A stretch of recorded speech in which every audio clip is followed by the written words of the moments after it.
আপনাদেরকে স্বাগত জানাচ্ছি। আজকে শিরখেরা ইউনিয়নের কোটবাড়ি এবং রায়েরকান্দি মূলত নদী ভাঙ্গন প্রবণ এলাকা।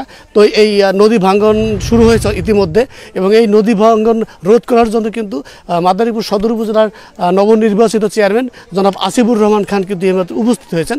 তো দর্শক, আজকে আমরা এই বিষয়ে আজকে আমাদের প্রতিবেদন।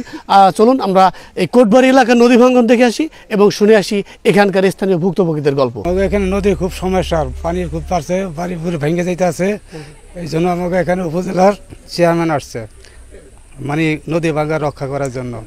আমরা চাই এটা স্থায়ীভাবে এটা সমাধান করার জন্য। আসলে মাদারীপুর হচ্ছে একটি নদীমাতৃক জেলা।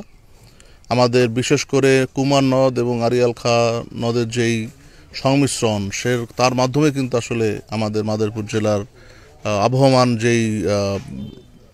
আমাদের যেই ইতিহাস সেটা কিন্তু চলমান আছে। তো কুমার নদ এবং আড়িয়াল খাঁ নদী দুটাই কিন্তু আসলে খুবই খরস্রোতা এবং দেখা যাচ্ছে যে প্রতি বছরই আমাদের কোনো না কোনো এলাকায় ভাঙন দেখা যায়। অনেক সময় বিশেষ করে দেখা যায় পাঁচখোলা, শিরখেরা এবং কখনো কখনো মস্তাপুর সহ অন্যান্য অঞ্চলেও আসলে আমরা এরকম ভাঙন দেখে থাকি।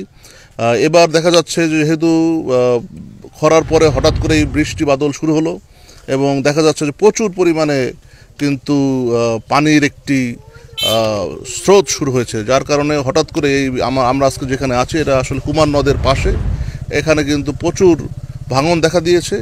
এবং আমি ধন্যবাদ জানাই আমাদের মাদারীপুর জেলা পানি সম্পদ মন্ত্রণালয়ের তাকে পানি উন্নয়ন বোর্ডের এক্সেনকে।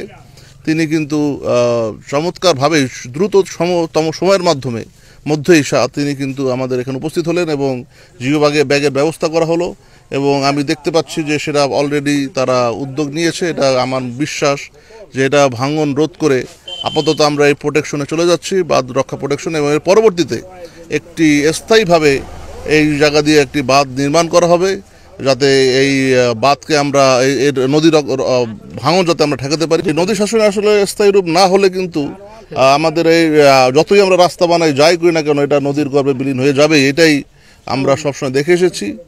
এবং আমার মনে হচ্ছে যে এর একটা স্থায়ী ব্যবস্থা আসলে করা দরকার। আমি আমাদের স্থানীয় মাননীয় সংসদ সদস্য জনাব শাহজাহান খান তার সাথেও আলাপ করেছি এবং স্থানীয় যারা, আমি এখনও অফিসিয়ালি চেয়ারম্যান হিসাবে বসতে পারিনি, আমি অফিসিয়ালি বসার পরে এখনও অ্যাডভোকেট ওবায়দুর রহমান কালু খানি এখনও চেয়ারম্যান, তিনি আমার চাচা এবং আমি তাকেও ধন্যবাদ জানাই। এছাড়াও আমি ধন্যবাদ জানাই আমাদের যাকে আমরা মাদারীপুরের সবাই নানা হিসেবে চিনি, হাফিজুর রহমান খান চাচু, আমার ছোটো চাচা, তাকে আমি ধন্যবাদ জানাই। কারণ এই দ্রুততম পর্যায়ে এই ব্যবস্থা গ্রহণের জন্য তাদেরও একটি অনেক বড় হাত রয়েছে।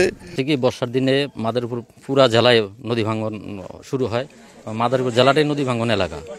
সেই ক্ষেত্রে পানি উন্নয়নের যে ডিরেকশন আছে সেই ডিরেকশন মতো আসলে আমরা কাজগুলি করার কথা হলে আমাদের অবকাঠামো, সরকারি অবকাঠামো যেই জায়গা আছে সেই জায়গায় আমরা কাজ করার কথা। তো এই জায়গায় যেহেতু আমাদের কোনো পানি উন্নয়নের কোনো অবকাঠামো নাই, সেই জায়গায় আমরা কাজটা আসলে ওইভাবে আমরা করতে পারি, মানে নিয়মে হয় না। ততক্ষণে যে আমাদের এমপি মহোদয় এবং উপজেলা চেয়ারম্যান মহোদয় তাদের কিনা চিন্তা চেতনা এবং তাদের পরামর্শক্রমে ওনারা বলছে যে এটা ঠেকানোর জন্য যে ব্যবস্থা গ্রহণ করা লাগবে সেটা করেন। এই মেসেজ দেওয়ার পরে আমরা দৌড়ে আসছি, আসার পরে আমরা দেখে আমরা উপর ঊর্ধ্বতন কর্তৃপক্ষকে জানাইছি, জানানোর ফলে আমরা জিও ব্যাগের ব্যবস্থা করছি। টেম্পোরারি প্রোটেকশনের জন্য রাস্তাটা জন্য ঠেকানো যায় সেই লক্ষ্য হলে আমরা জিও ব্যাগের কাজটা শুরু করছি। তো দর্শক, আমরা সদ্য নির্বাচিত উপজেলা চেয়ারম্যান মহোদয় এখানে এসে পর্যবেক্ষণ করলেন এবং এখানে এসে তিনি দেখলেন যে এই যে সরকারি যে রাস্তা, সরকারি এলজিইডি প্রকল্পের যে রাস্তা ইতিমধ্যে কিন্তু ভাঙন শুরু হয়ে গেছে। তো স্থানীয় মানুষের দাবি স্থায়ীভাবে যেন এটা নদী শাসনের মাধ্যমে যেন স্থায়ীভাবে এটা ব্যবস্থা না হয়, এ ব্যাপারেও তিনি আশ্বাস প্রদান করলেন এবং তিনি আগামী 14 তারিখে যে আনুষ্ঠানিকভাবে যখন তিনি ক্ষমতা প্রাপ্ত হবেন তারপর থেকে এ ব্যাপারে প্রায়োরিটি ভিত্তিতে বা খুব দ্রুততম সময়ের ভিতরে কাজ করার ব্যাপারে তিনি অঙ্গীকারবদ্ধ হলেন। তিনি বললেন যে নদী শাসনের মাধ্যমে আসলে এই সমস্যার সমাধান করা হবে। শিরখেরা নিউজ 24, শিরখেরা।